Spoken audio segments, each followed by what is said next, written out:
Donc en première étape, je vais commencer par vous lister les outils dont on va avoir besoin absolument. Donc de la colle époxy, une lime à métal, des cales de 3 mm d'épaisseur.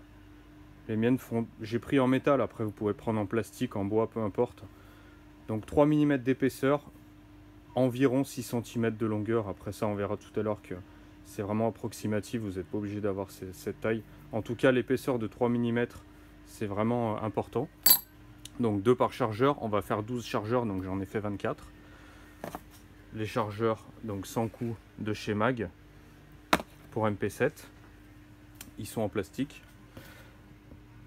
Une scie à métaux, un pistolet à colle, de la super glue, une clé Allen de 3, une de 4, un tournevis cruciforme, un foret de 3 mm, un objet pointu, vous verrez pourquoi tout à l'heure. Après ça c'est optionnel, moi je vais essayer de faire des marquages donc avec des lettres à frapper de 3 et de 4 mm, non de 4 mm pardon, un petit Waffenamt, voilà, et on verra ce que ça donne. Il vous faut aussi sous la main votre STG, je vais vous faire voir pourquoi dans quelques secondes. Donc première étape, retirer l'interne des chargeurs à câble.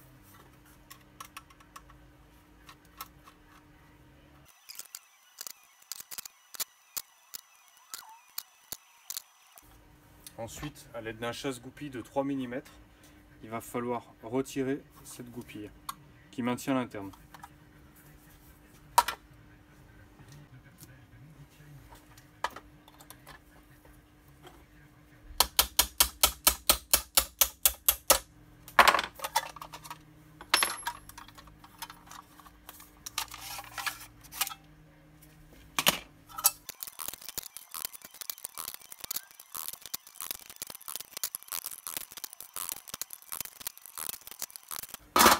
Voilà, donc une fois que tous les internes sont retirés, pensez bien à récupérer les goupilles qui vont nous servir pour la suite.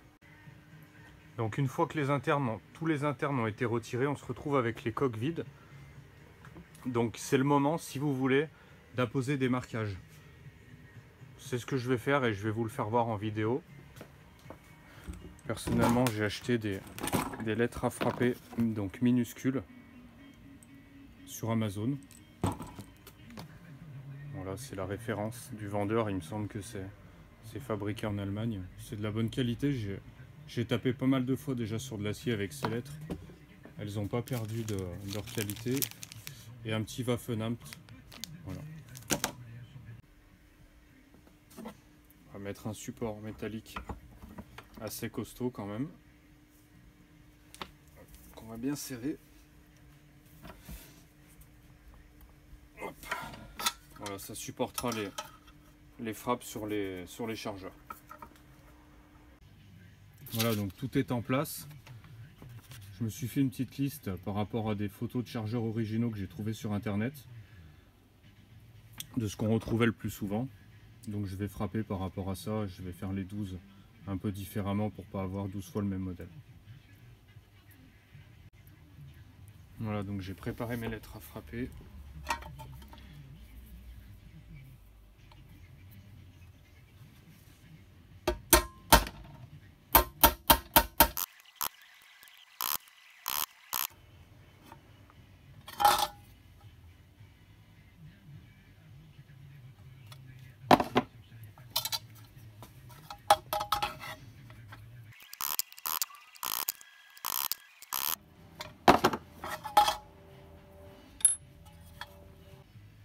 Bon, on va tenter un peu compliqué, on va essayer de faire cela.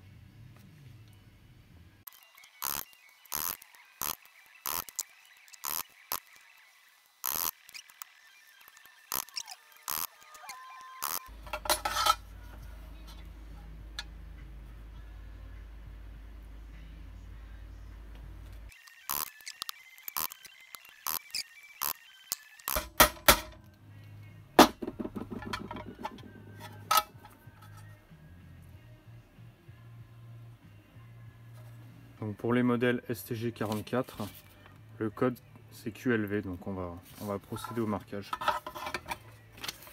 de ce côté-ci.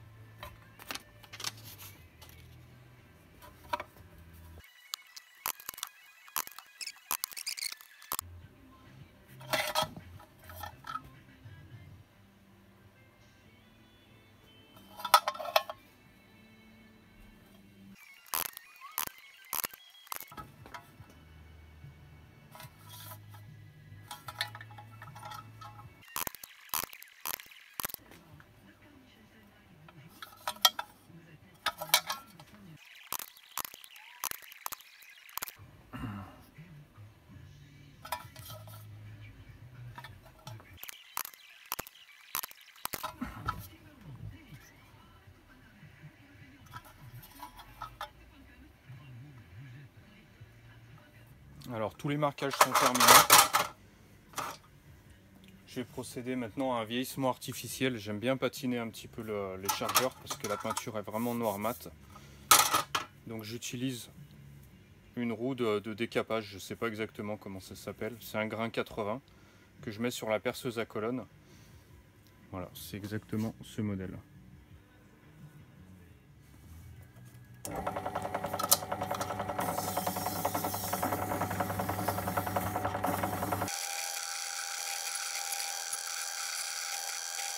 Voilà, donc pour moi c'est suffisant. Je vous fais voir la différence. On a enlevé cet effet mat de peinture neuve. Voilà, c'est très légèrement patiné, moi ça me convient très bien.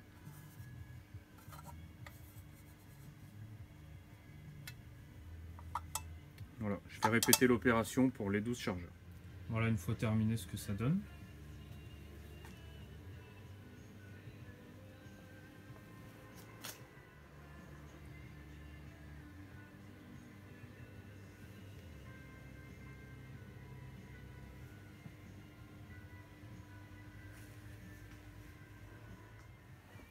Donc on va passer à la deuxième étape.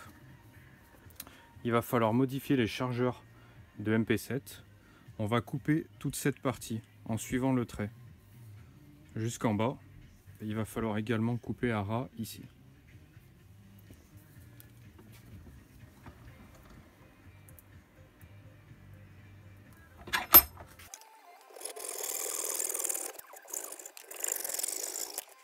Voilà, donc comme vous pouvez le voir, en fait c'est une partie creuse.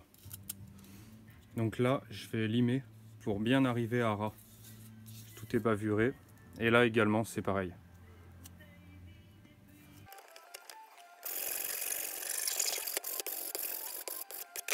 Donc là il est parfaitement coupé. Il faut vraiment couper à ce niveau. Vous verrez pourquoi, parce qu'en fait le chargeur, il faut vraiment qu'il vienne dans la coque externe du chargeur de STG contre, vraiment au maximum contre. Voilà, donc il faut vraiment couper comme ça. Après on les renforcera avec de la colle époxy ici. Donc maintenant il va falloir couper cette partie.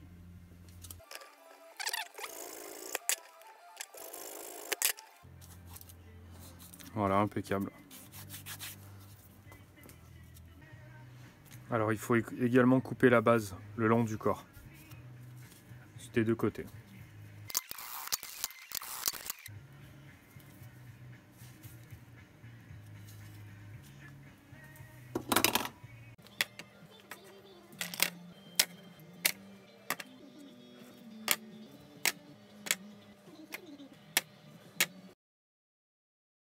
Tous les chargeurs mid-cap ont été modifiés. Ils ont été coupés ici, donc ici, ici et sur la longueur. Donc maintenant ils rentrent parfaitement dans les coques de chargeur AGM.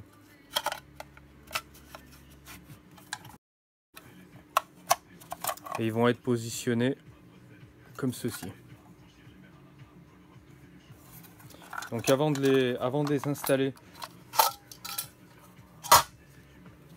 on va renforcer cette partie pour éviter qu'ils s'écartent lorsque vous allez remplir en billes.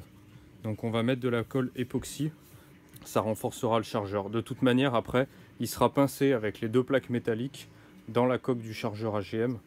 Donc il ne s'écartera pas, c'est pas possible. Au niveau du dosage, c'est pas compliqué, c'est 50-50.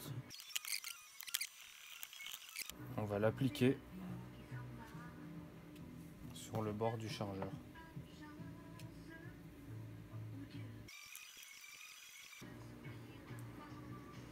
Voilà, donc une légère couche.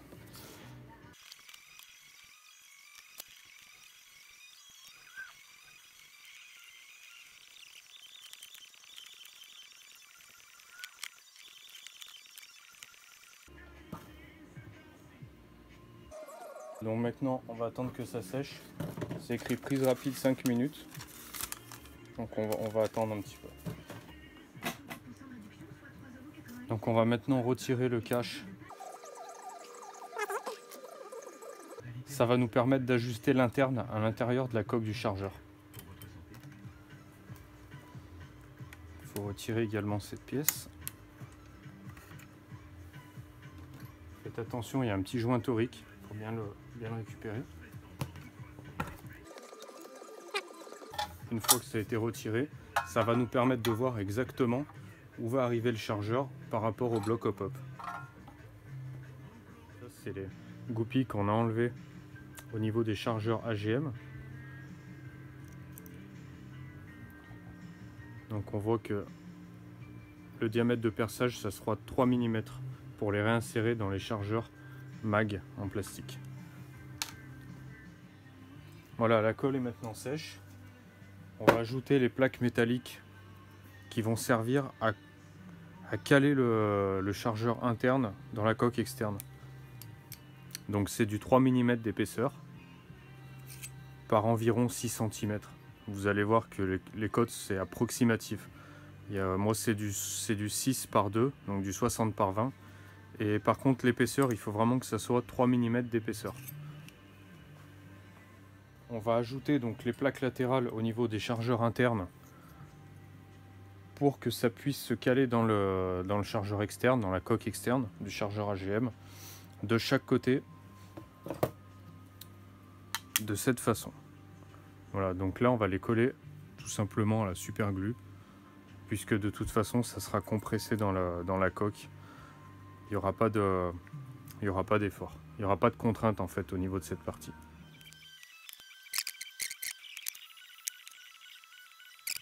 Il va maintenant falloir retirer la petite goupille qui se trouve ici. Alors il faut faire attention, le ressort va sortir. Donc à l'aide d'un petit clou, ça va très bien. Voilà, hop. Ça vous permet de sortir le ressort. Donc gardez bien l'embout.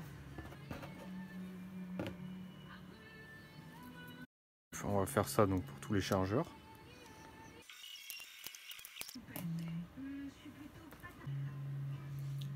Une fois qu'on a retiré les ressorts du chargeur interne de chez MAG, on va pouvoir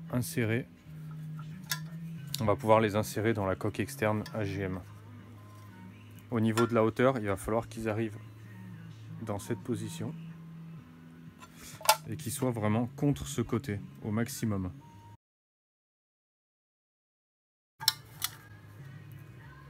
Ça donne ça, et donc le chargeur vient comme ceci. On ajustera précisément après avec la MP44. Pour l'instant on va laisser comme ça, on va procéder de la même façon pour les 11 autres chargeurs.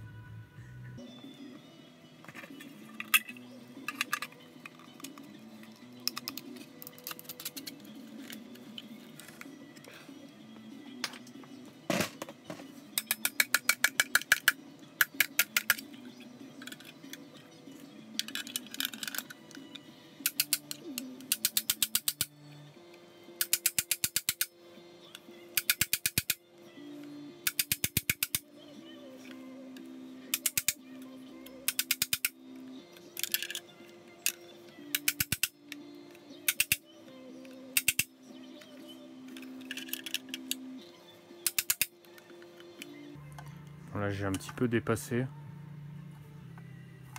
On verra ce que ça donne une fois dans la STG.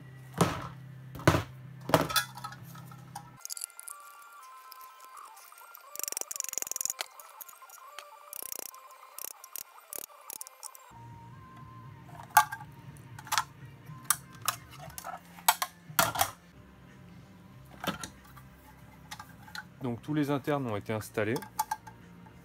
Alors il faut bien vérifier que la partie interne soit bien plaquée le plus possible contre cette partie. Voilà, il faut vraiment que ça soit embuté en fait. Et maintenant on va régler la hauteur par rapport au bloc hop-up de la réplique, directement dans la réplique. Je vais vous faire voir directement comme ceci. Donc là on voit bien que le bloc hop-up le chargeur est inséré, mais on voit qu'il manque, voilà, il manque ça en fait. Il manque ça pour que les billes soient libérées. Donc il faut qu'on remonte l'interne. On voit de toute façon qu'il était un peu trop bas, puisque la position idéale de mémoire, il faut que la partie interne soit à ras de la coque externe. Voilà, donc j'ai remonté l'interne. On va voir. Et tac, voilà. Là, le chargeur, il est en place. Il sera en place comme ça dans le corps. Donc on voit bien que là, il est clipsé. Le puits est suffisamment inséré dans le bloc hop-hop pour que ça libère les billes. Voilà, là, il est inséré. Donc la position que j'ai, c'est environ celle-ci. Donc légèrement un peu plus haut que la partie métallique.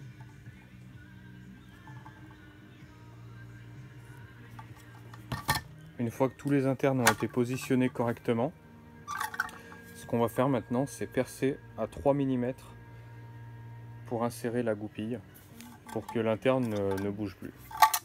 À la perceuse moi je vais le faire à la perceuse à colonne, au moins ça sera droit.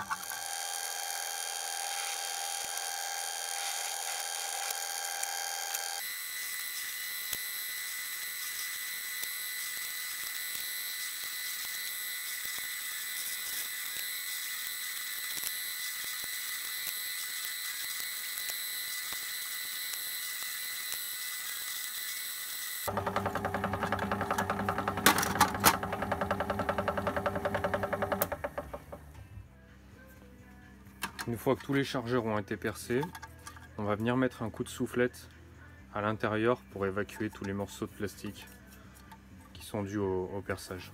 Toutes les bavures, ça va tout enlever.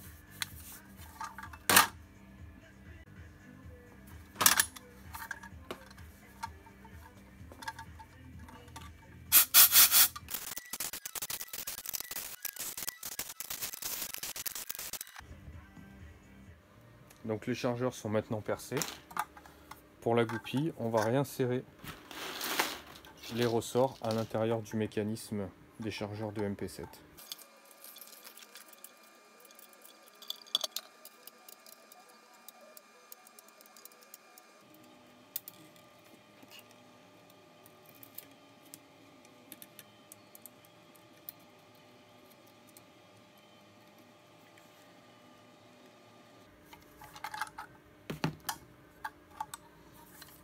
Et voilà. Donc la goupille est bien à ras des deux côtés. Et le ressort est maintenu par la goupille à l'intérieur.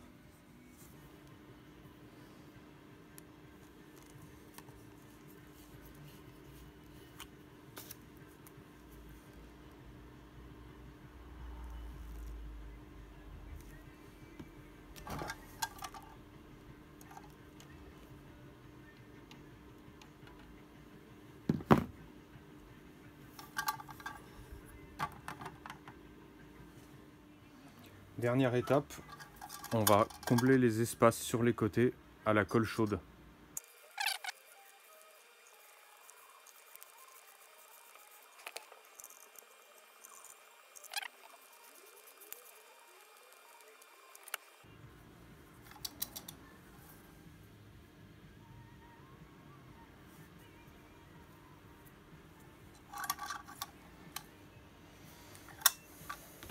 Voilà une fois terminé ce que ça donne.